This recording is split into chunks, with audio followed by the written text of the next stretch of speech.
यहाँ पर अखिलेश यादव का साथ अगर छोड़ते हैं तो बड़ा झटका यहाँ पर अखिलेश यादव को लग सकता है। और शायद इसी वजह से, इस डर से जो है अखिलेश यादव उनके परिवार से मिलने।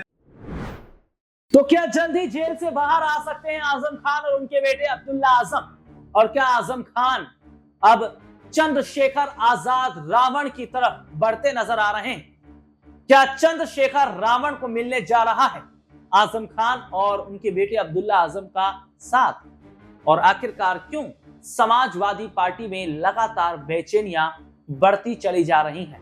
और इसमें कोई बड़ी बात नहीं कि अगर चंद्रशेखर आजाद रावण की तरफ आजम खान का रुख रहता है तो क्या 2027 के विधानसभा चुनाव से पहले मुसलमान vote bank Azad Samaj party की तरफ शिफ्ट हो जाएगा? नमस्कार, मैं हूं राहुल शर्मा और आप देखना शुरू कर चुके हैं आज का हमारा खास प्रोग्राम। और आज के इस प्रोग्राम में हम बात कर रहे हैं उत्तर प्रदेश के।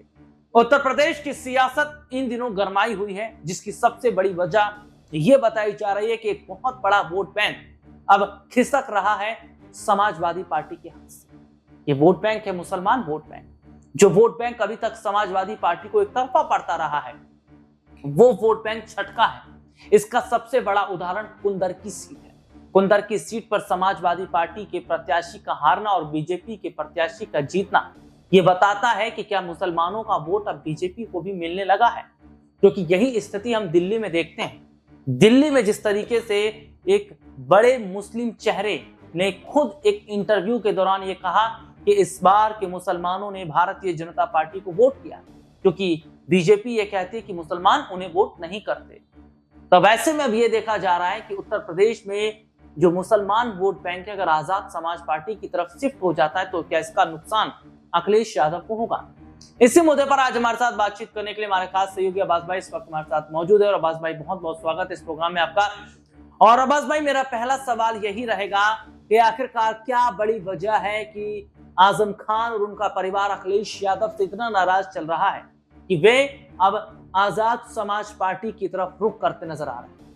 देखिए, ये कोई नाराजगी अभी की नहीं है, काफी समय से नाराजगी देखी जा रही है। आजम खान जेल के अंदर बंद है तो अखिलेश यादव कभी उनसे मिलने नहीं गए, कभी उनसे कोई बातचीत नहीं की। कुछ प्रस्ताव जेल के अंदर से जो आजम खान ने अखिलेश यादव के सामने रखे, उन प्रस्तावों को नहीं माना। जब उनकी किसी बात को नहीं माना तो फिर आजम खान ने भी उनसे दूरी बना ली। आपने देखा कि अभी 2024 का लोकसभा चुनाव हुआ, उससे पहले विधानसभा चुनाव 2022 के हुए। उन सभी चुनावों में, 2024 के खासकर चुनावों में, यहाँ पर आजम खान की पसंद से भी यहाँ का रामपुर का कैंडिडेट जो है वो नहीं बनाया गया, लेकिन खाली जो खाना पूर्ति है वो यहाँ पर अखिलेश यादव करते हुए दिखाई दिए। यानी समर्थन कोई नहीं दिया, खाली खाना पूर्ति करते हुए दिखाई दिए। तो इन सब बातों से आजम खान हो या उनकी पत्नी तंजीम फातिमा हो या अब्दुल्ला आजम हो, काफी ज्यादा नाराज हैं। और अब ऐसे में कहीं ना कहीं ये मन बना रहे हैं कि अगर अखिलेश यादव ने हमारे साथ नहीं दिया तो अब हम भी उनका साथ नहीं देंगे, और आने वाले समय में चंद्रशेखर आजाद के साथ में या फिर ओवैसी के साथ में जो है वो अपनी राजनीतिक करियर की शुरुआत कर सकते हैं। बस भाई, मेरा इसमें एक सवाल ये भी रहेगा कि जिस तरीके से हम देखते हैं कि मुलायम सिंह यादव जब मौजूद थे, जब वे जिंदा थे, तब उनकी आजम खान के साथ अच्छी बनती थी, लेकिन उनके गुजर जाने के बाद में अखिलेश यादव के साथ जो रिश्ते भी आजम खान के खराब हुए। और सबसे बड़ी बात है कि आजम खान का जो परिवार है वे कई बार आर्थिक तंगी का भी सामना करता नजर आया और पाई के लिए भी वे मोहताज हुआ। लेकिन उस वक्त अखिलेश यादव ने कभी उनकी मदद नहीं की, कभी आजम खान से जेल में मुलाकात नहीं गए, कभी करने गए, कभी अब्दुल्ला आजम से जेल में मुलाकात करने नहीं गए। लेकिन जब उत्तर प्रदेश में 9 सीटों पर उपचुनाव होने वाले थे, उससे पहले वे रामपुर चले जाते हैं, उनके परिवार से मुलाकात कर लेते हैं, समाजवादी पार्टी के स्टार प्रचारक की सूची में आजम खान को शामिल कर लेते हैं। उसके बाद देखा जाता है कि आजम खान की एक चिट्ठी भी आती है जिसमें आजम खान ये कहते हैं कि खुद को मुसलमानों का इतना बड़ा मसीहा बताने वाले अखिलेश यादव एक बार रामपुर भी आकर देखें कि मुसलमानों की हालत क्या है। केवल ऊपरी बयानबाजी से कुछ नहीं होता।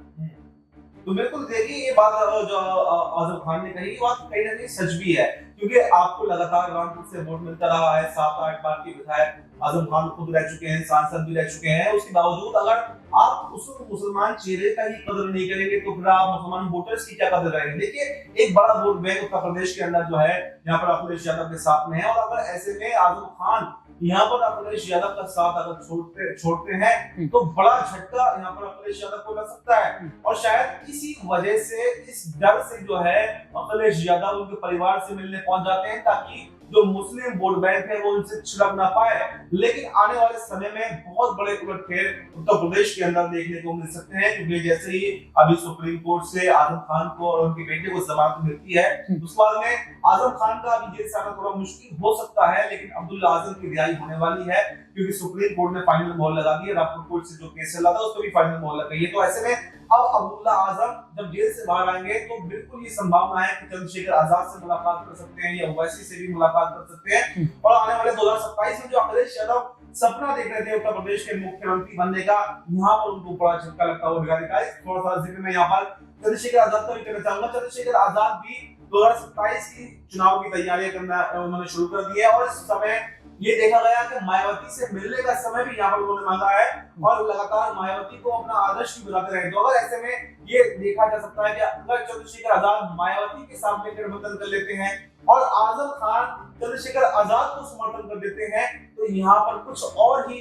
नतीजा, कुछ और ही नजारा उत्तर प्रदेश की राजनीति में देखने को मिल सकता है, और इसका सीधा सीधा नुकसान अखिलेश यादव को, समाजवादी पार्टी को होता है। तो देखिए, सीधे तौर पर देखा जा रहा है कि किस तरीके से समाजवादी पार्टी को नुकसान होता नजर आ रहा है। और सबसे बड़ी बात है कि चंद्रशेखर आजाद रावण, जिन्होंने दलित वोट बैंक भी अपनी तरफ किया, और यही बड़ी वजह है कि नगीना से वे सांसद भी बने। तो ऐसे में देखा जा रहा है कि दलित और मुस्लिम, यानी कि डी और एम, ये दो बड़े वोट बैंक अगर वे अपनी तरफ खींच लेते हैं, तो क्या मायावती और अखिलेश यादव, इन दोनों को बहुत बड़ा फायदा, माफ कीजिएगा, नुकसान चंद्रशेखर आजाद रावण उठाते नजर आएंगे। लेकिन अब्बास भाई, कुंदरकी सीट की अगर मैं बात करूं, तो कुंदरकी सीट पर समाजवादी पार्टी के प्रत्याशी की हार और बीजेपी के प्रत्याशी की जीत, क्या यह बताता है कि वाकई मुसलमान वोट बैंक अब बंटने लगा है? और शायद यही बड़ी वजह है कि डर अखिलेश यादव को है। इसलिए हम देखते हैं कि मिल्कीपुर में जो चुनाव होने वाले, तो उससे पहले जो है आजम खान के नाम का जिक्र किया था अखिलेश यादव ने, और बीच बीच में आजम खान को वो स्टार प्रचारक की सूची में शामिल कर देते हैं ताकि एक मैसेज वो फैला सके उत्तर प्रदेश में कि अभी भी आजम खान हमारे साथ है और मुसलमानों को कहीं बंटने की जरूरत नहीं। देखिए, बिल्कुल कहा जा सकता है कि कुंदरकी जो अप्रत्याशित नतीजे आए थे उसमें साफ तौर पर ये कहा जा सकता है कि मुस्लिम वोट बैंक भी अब बीजेपी को मिलने लगा है और समाजवादी पार्टी से छिड़कने लगा है। देखिए, कुंदरकी से और रामगढ़ की दूरी की अगर मैं बात करूं तो 70-80 किलोमीटर मुश्किल से दूरी है, 60-70 किलोमीटर ही। 60-70 यहाँ पर आजम खान का वर्चस्व यहाँ रखते हैं, और जो भी वोट बैंक यहाँ पर छिड़का है वो कह सकते हैं कि आजम खान की वजह से छिड़का है।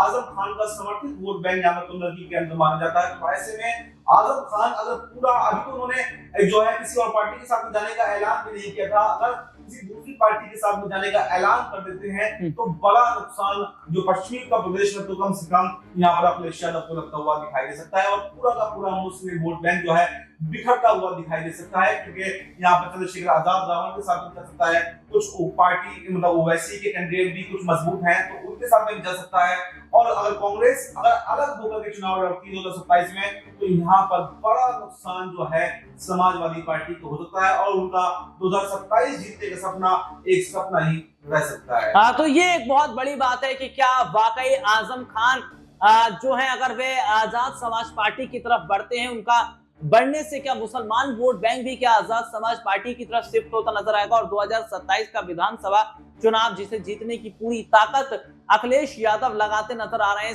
भारतीय जनता पार्टी पूरी ताकत लगाती नजर आ रही है।